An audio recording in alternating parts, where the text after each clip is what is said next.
సమస్య పరిష్కారం ఉంటుంది. దానికి కూడా కాదనుకోండి, అప్పుడు ఆవిడ పట్టుకుంటాం, దీనికి పరిష్కారం చెప్పుతుంది అని.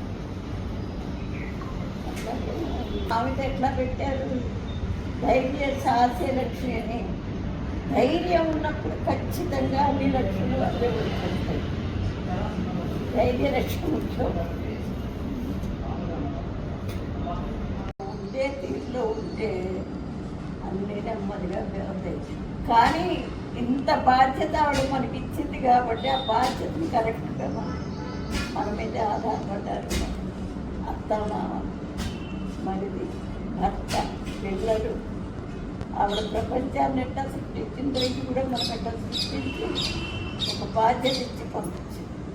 ఆవిడ మీద గౌరవం ఉంటే ఈ బాధ్యతని మనం కరెక్ట్గా నెరవేర్చాలి. ఇప్పుడు కంపారిజన్ చూడండి, భర్త తాగొస్తాడు అనుకోండి, పిల్లాడు తాగుతాడు. భర్తనేమో చచ్చేటి చివాట్లు పెడతాము, పిల్లాడినేమో కట్టులో పెట్టుకుంటాం. కొన్ని దుప్పదగ్గ తాగబాబుగా అనేది అది ఆ కన్న ప్రేమ లాంటిది.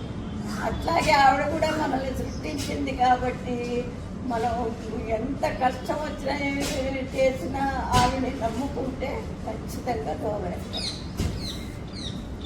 ఆ దోవ ఏర్పడడానికి ఆలోచన కూడా ఆవిడ ఇస్తుంది.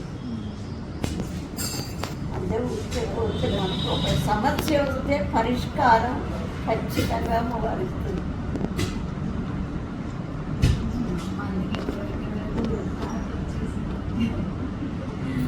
ఆవిడ కృప ఉంటేనేనండి మెట్లెక్కుతాను. ఎందుకమ్మా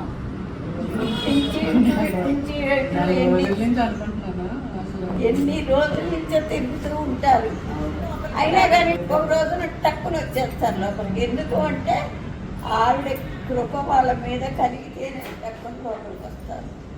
అన్ని గుళ్ళులాగా ఊరికే రష్గా గజిబిజిగా ఇక్కడ వచ్చిన వాళ్ళు ఇంటి దగ్గర కబుర్లు చెప్పుకుంటూ అట్లా ఉండరు. ఇక్కడికి వస్తే సైలెంట్ కూర్చుంటారు. అరవకుండా కూర్చోండి అని ఎప్పుడన్నా అన్నారా? అనలేదు కదా. ఎందుకంటే మీకు ఇక్కడికి కాలు ఇక్కడ పెట్టడం ఆలస్యం. ఆవిడ పరివారం ఇదంతా. అందుకని